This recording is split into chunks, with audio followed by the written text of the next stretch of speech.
5, 4, 3, 2, and 1. All right, folks, welcome back to the Trauma Therapist Podcast. Today, very excited to have as my guests Fellonte Misher and Dr. Sangeeta Prasad. Welcome, both of you. Thank you. Thank you. All right, so let me just read your bios and then we'll get going here. Dr. Sangeeta Prasad is a psychologist who engages in long-term family work in a mixed income practice. She's an adjunct professor at the George Washington University's Human Services and Social Justice Program. Her areas of experience include early intervention to prevent the continuation of transgenerational trauma in families, addressing racism in clinical practice and in dialogue spaces, and cultural training focused on adapting psychological practice to meet the actual needs of minority communities. Fellonte has supported young men in his community to consider life outside of gangs for many years. He's a third grade teacher at Tubman Elementary School and is an athlete who's dedicated to physical health and reflection. Fellonte is a Washington, D.C. native who spent 4 years playing collegiate football at Old Dominion University and then went on to play professionally in Italy and Poland. Through In the Streets, the organization that was co-founded by the both of them, he will continue to interrupt the community norms that dissuade young Black men from believing that college is a possibility. His goal is to make the young people in his community feel a sense of opportunity to build their life somewhere other than the streets. All right, welcome. A mouthful there. So, Fellonte, I, as I was saying before, I came across you through an article in the Washington Post, and man, I was just so inspired. I was like, I've got to have this guy on. This is what this podcast is about. What the heck you and both of you are doing. This is so inspiring to me. So let's just start. How did this get going? And we're talking about In the Streets, right? This foundation, this organization that you both founded. Yes. In the streets, kind of like, so I met Sangeeta Prasad through a program called Kindred. So a few years ago, I was a assistant teacher in a pre-K special education class. And, I was looking I actually joined, the school to work in the building to work with different families in my community. But that special education class, I was basically with my 8 students the whole day. And so Sangeeta and her organization, Kindred, brought a program to the school to basically have dialogue session about like the inequities in the school buildings and, trying to have better, resources for the families that come. So I was like, okay, I want to join that to, better outreach to my families. So through those dialogue sessions, I was a part of it, and Sangeeta, she facilitated it. And I guess through our interactions in that first group, she kind of saw something in me and wanted me to facilitate the groups the next year. Okay. So that next school year, we did the same dialogue session. She kind of mentored me from the side, and then I went into the meetings and facilitated those school-based inequity conversations and racial inequity conversations through with other teachers, school psychologists, school social workers, and things like that. After that, my position. Hang on. Let me just pause you there for a second. So you said you had this interest in. You said you were a teacher, a special ed teacher, working with. How did you start in this interest in this field in the first place? Well, because how old are you? I'm 27. All right. So when you started this, you were how old? 24. Okay. So however you slice it, that's pretty young to be doing that. And it's awesome. But what inspired you to do that? So I've always felt like I was one of the leaders of my community. And then I when I came home from college, in 2016, 2017. And literally I just seen folks that I grew up with from little kids become drug abusers and get sent to jail for countless of years, they're never coming home. And these are folks that I literally was in, I can show you my elementary school picture, and they're there in Right. They just went, it just, I came home to like, such crazy conditions with my folks. And at the time, my only position I could get was a construction worker. So I worked, manual labor for about 2 years. And I just walked into the community and just like, I have to figure out a way to like put my hand in this some way. And so I felt like I was able to get because my degree was in therapeutic recreation from college. So I was hoping that I can get a position in the school, and I can work with the families in the school, and maybe we can, get those kids at a good age where we can kind of develop them. But when I got into the school, that special education class was literally strict. I had 8 students, and I was like, those are my 8 students I focus on from the time I get in to the time I leave. And just like the community and what I came home to once I came from college, like I just felt a need to like try to do something about it. Awesome. Well, Awesome. Go ahead, can I Sangeeta. add? Yes, please. I'm just gonna plug Fellonte, but Fellonte has a really amazing heart. And when I met Fellonte, he was working full-time in an enclosed classroom with no behavioral referrals for those children, which is remarkable. As an early interventionist, that is extremely rare in classrooms, to not have young children from traumatized community punished, suspended, expelled regularly. Fellonte did that, and then he would work a second job, given what assistant teachers are paid, and then afterwards would go into the community and work with young people like 4 or 5 years younger than him, maybe 3 or 4 years younger than him, to try and kind of do exactly what he was saying. And so I just wanted to add that. Yeah. So, all right. So obviously the Superman cape is hidden under your shirt, Fellonte, right? Let's bring it out. Show it. Seriously, come on. Let me ask you something. You talked a lot about your friends and going down these, I mean, it almost sounds cliche, going down, becoming drug abusers, getting sent to prison. How come that wasn't you? It's funny because like I always have this thought like having guidance or not having guidance, which is really better. I grew up and a lot of my family members took those routes, and I was the one that was like, I really don't want that to happen to me, and I really don't want to, so a lot of folks would say like, I just kind of just seen what I didn't want to get myself into, and I was able to see like the repercussions of like some of the actions that people see further down the line. I was able to see that early, with like just my uncles and my cousins that are a little older than me, and they kind of made a decision that seemed cool at the time, but then I seen the repercussions behind it, and I'm just like, I don't actually want to do that.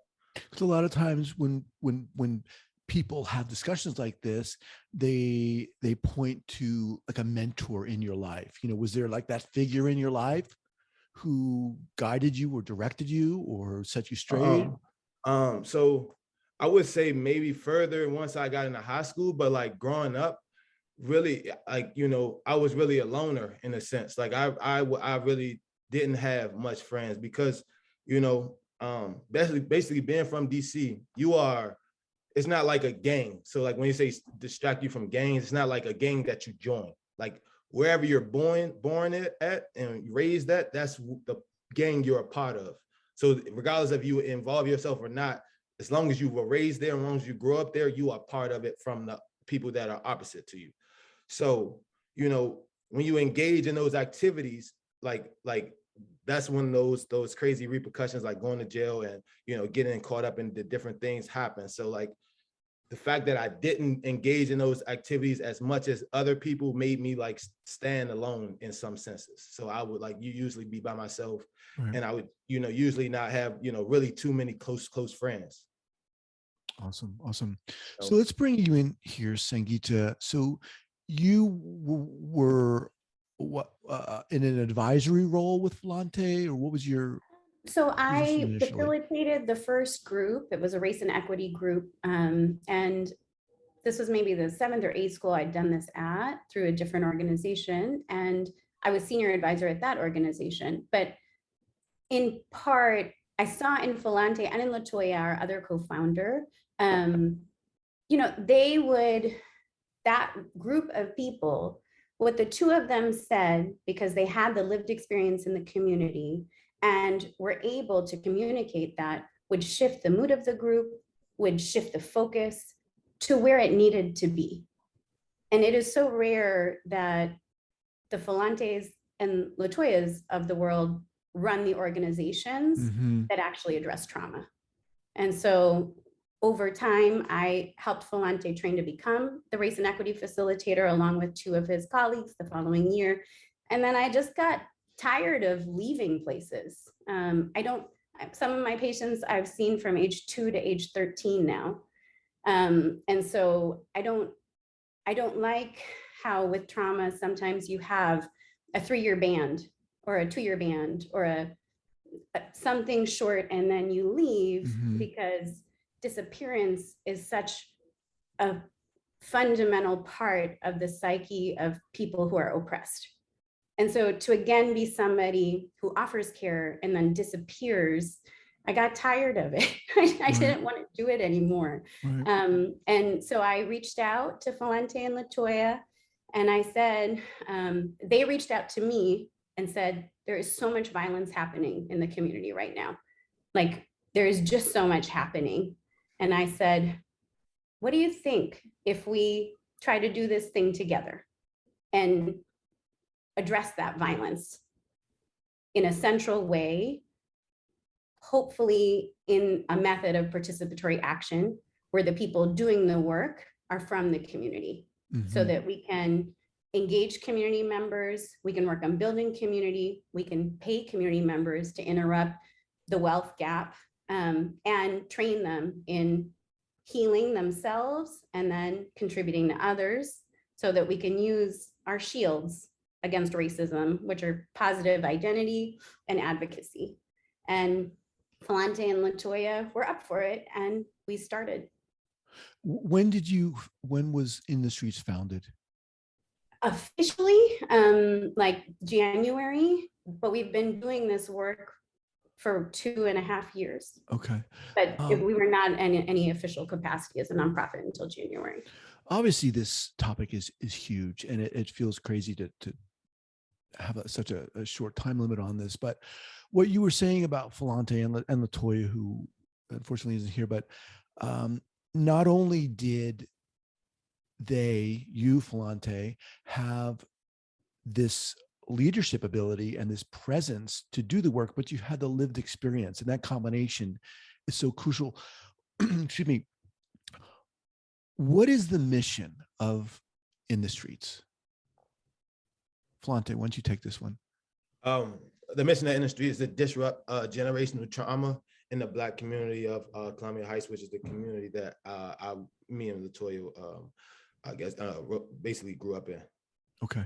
Now, are we talking exclusively African-American Black individuals or mixed race? What are we talking about here?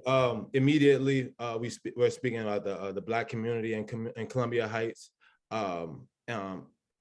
Eventually, we'll make the connections because there are other nonprofits that specialize in the Hispanic population in that area, and other cultures in that area, and we'll make our connections with them to be able to help facilitate all the races in that population at a point. But currently, and we're not limited to, because we definitely work with some folks of other descent, but our mission, what we generated was to disrupt generational trauma in the Black community. Okay, so disrupt generational trauma. So how do you do that? Let me ask you that loaded question. How that's your mission. How do you go? What are some of the ways you address that or try to tackle that? So Fellonte and I are here. Latoya is our co-founder. There are 2 other people who we work with, who are Erin Young and Asrat Degaga. And the way I see it is like the 5 of us together are like the trauma therapist. Like, trauma therapy is kind of often an individual endeavor, not always, but often. And the people who we work with often work with all 5 of us. And so Asrat is a yoga instructor who does body trauma work. Latoya is like the mayor. She knows everyone. She is the person who you know, hey ma, everywhere when you walk with her in the neighborhood. And she is someone who does a lot of community outreach and networking with other nonprofits.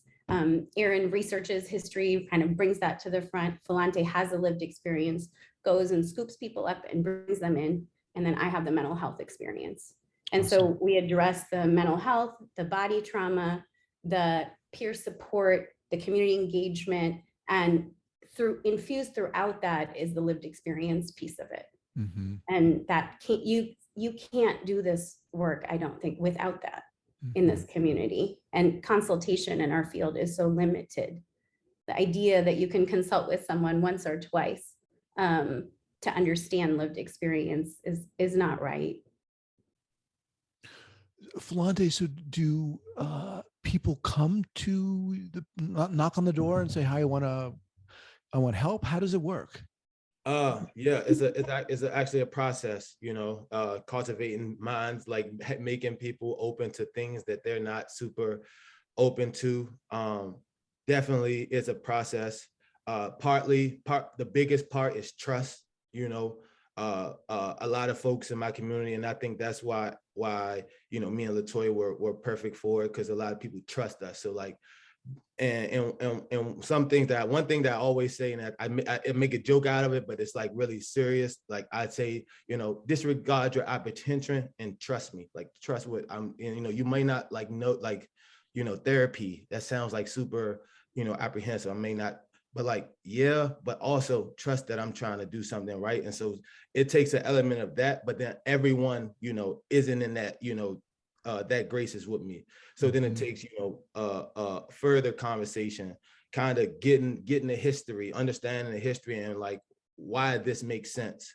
And then, you know, when I bring them to the office, that we, you know, we're all on the same page. That once we approach that person, and you know, we give them the service that they need, and they leave feeling good, and makes them want to come back again. So it's a process though. Well, I'm sure you both know that it's you know, you can work with one person, but it's their whole system. It's a whole family. How do you folks do that work? Do you have group classes, individual work? What is it specifically? What kind of treatment do you offer there? Okay, so you go. Oh, you go ahead. Basically, well, in the beginning, basically, we had a group of guys that I work with, and I met with, you know, kind of daily almost. We lost a lot of folks, and this is kind of the group that we kind of centralized around, and we added other people later. But basically, the services we offer are, you know, the physical health. So we do the restorative yoga, we do yoga classes, we do you know, basically physical training. And then we also have this, I'm drawing a blank, services. Give me that, Sangeeta. Therapeutic mentorship. The mentorship part of it. They have the mentorship part of it. So then we, you know, we work on their casework. Some people comes with different situations. Like one guy had like a hardship issue with this university. He failed all his classes. We took him through the process of appeal process and getting them back in school, and then other different casework situations that we work with them on. So that's one part. So it's basically the physical health, the casework, and then lastly, we do the mental health part of it, you know, where that's when Sangeeta steps in, and she has sessions with them, kind of breaking down and processing some of their emotions and some of the different traumas that they're dealing with day by day. And so those are kind of the three aspects: the physical health, the casework, and then the mental health side of it. But it's not therapy, because let's say the young man we're talking about, we were like, well, his mom needs support, so we see his mom too. Or somebody brings in their girlfriend, or somebody brings in their cousin, and we just will work with everybody. And it's fine if the whole family constellation is involved in some way. And so it's not conventional therapy in that sense, because you can talk to somebody else and say, hey, I haven't seen him. Say, okay. Right. And say, can you get him to come in? And so if it's a culturally sanctioned issue of violence, which is what this violence is, the idea of treating it individually is something that we're trying to confront through In the Streets. Mm-hmm. It's culturally sanctioned, so there has to be a more culturally based remedy. You know, Fellonte, I think you were talking about trust is huge, and I would think just the simple fact that you know, some of your people you work with feeling that there are people like you who care about them, that must be just huge. You know, just that knowing that someone cares about you or is interested is huge. Yeah, yeah.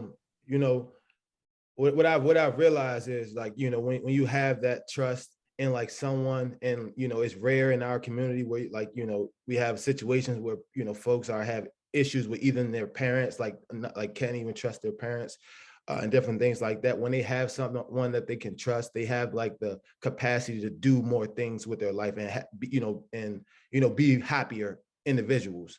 I hold that at the front foremost of like all their interactions that I have, making sure that I keep things you know, concealed between me and the person, you know, and having their back when, you know, when they feel strongly about a situation. But yes, trust is definitely, like, you know, the biggest part of it.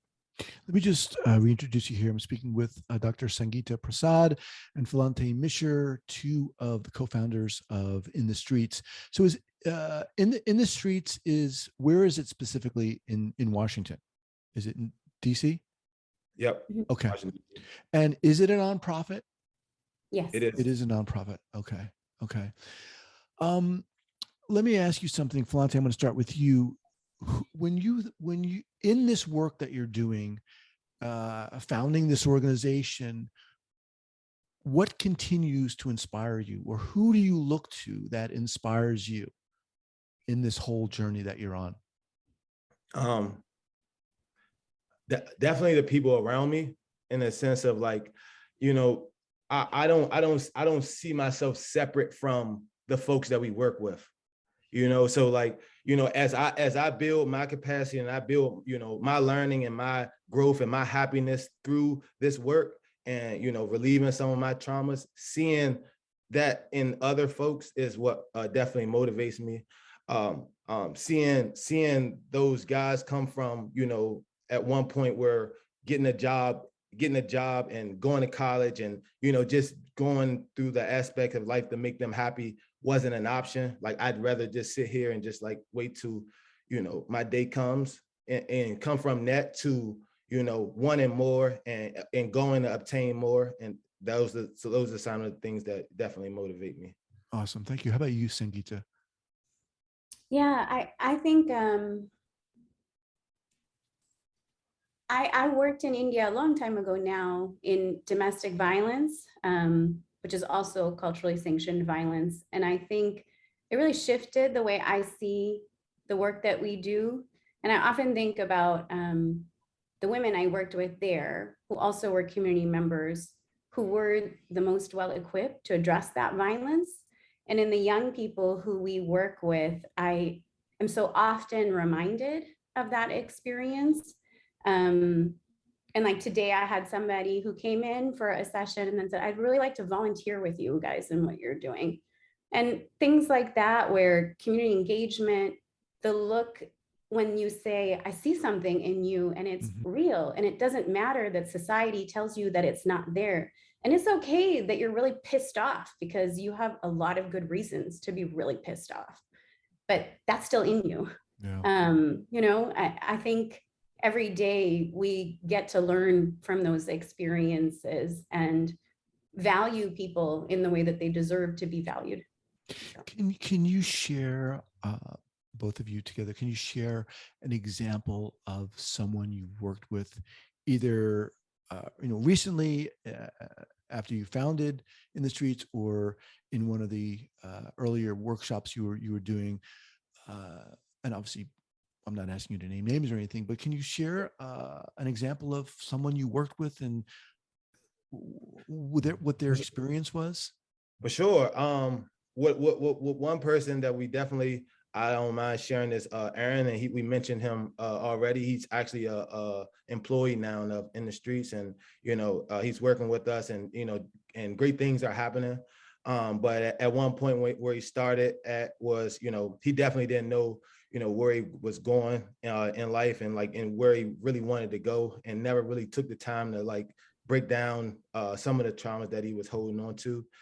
And so he came from, doing things that and involving himself in things that he honestly didn't want to be involved in. And we took him through the program. So first he started with Ashrat with the yoga, and him and Ashrat has developed a good relationship to now him wanting to become a yoga therapist himself, while, also, learning more about this work that we're doing.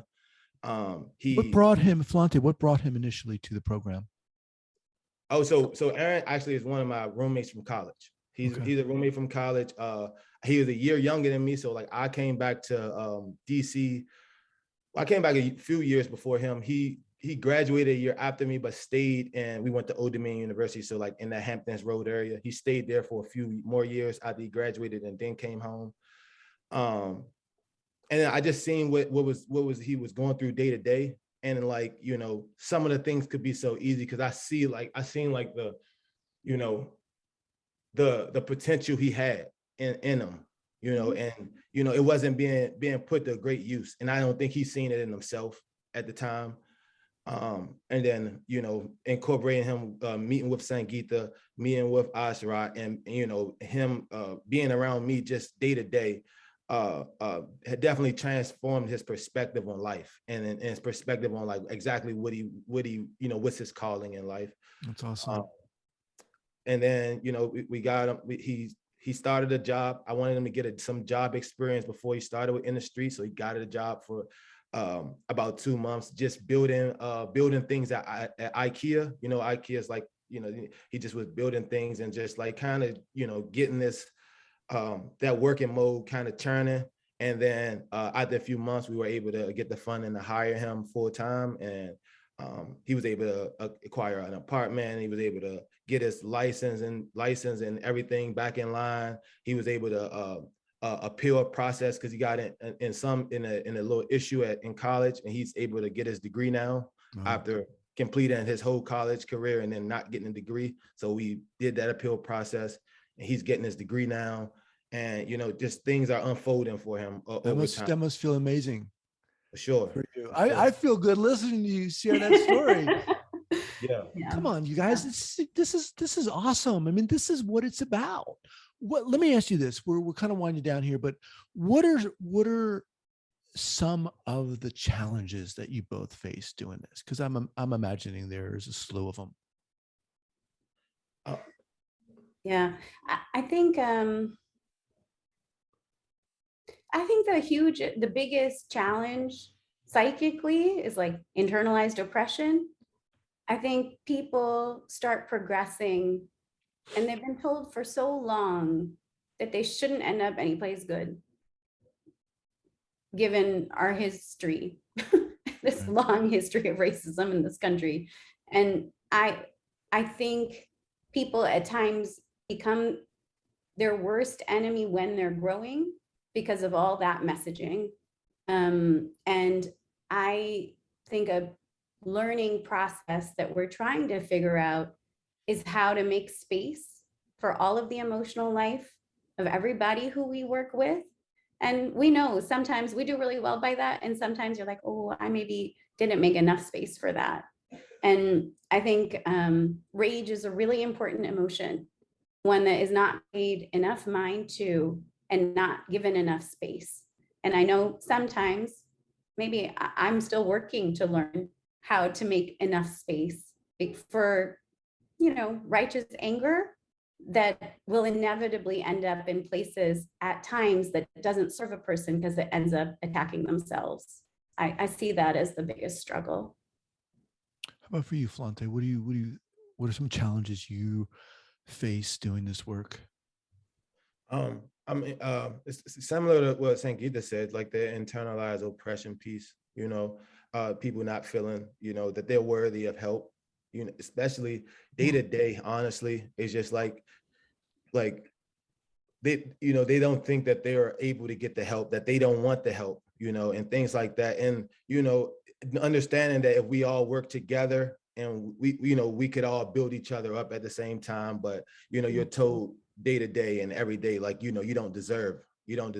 And so when it's actually here, you're a little more, they're a little apprehensive to the fact of like, should I really trust this help that you're offering, or is it some other kind of ordeal that you're trying to pull on me, that has been pulled on me, day to day from my lived experience. Yeah. Well, look, I want to thank both of you for coming on here. And like I said, I mean, my podcast is about getting people like you on here because it's so friggin' inspiring, the work you're doing. Sincerely, it's awesome. I mean, the fact that, you started out working where you did, and then you came together and you're like, let's do this, and you're doing it. It's awesome. So I really want to thank you for coming on here. Mm-hmm. Thanks so much. You're welcome. So before you go, what's the best way for people to get in touch with you? Sangeeta, why don't you go first, and Fellonte? Yeah, people can visit our website, www.inthestreets.org, and contact us there. That's probably the best way. We're open to learning from others doing similar work. And our hope is that we continue to do this work and can hire more from within the community to interrupt generational trauma and to be able to be longstanding and to treat families across generations. So yeah. Awesome. Yep. Well, and we also have a Instagram profile, so you can definitely reach us at in the streets _ on IG. And I'm gonna get you right there right now. In the streets _ with an underscore at the end. Okay. And that way you can kind of as we go through and do some of our programming and do some of our things, we'll have lives, we'll have Instagram stories coming up soon, and some other posts just to kind of keep up with we're doing in the streets. Awesome. Yep. Awesome. Well, look, I'd love to have you both back. I'd love to continue to hear about the work you're doing and do what I can to support the work you're doing. So I'm really excited to get this out there, and thank you again. Great meeting you both. Thank you so much. Anytime. All right.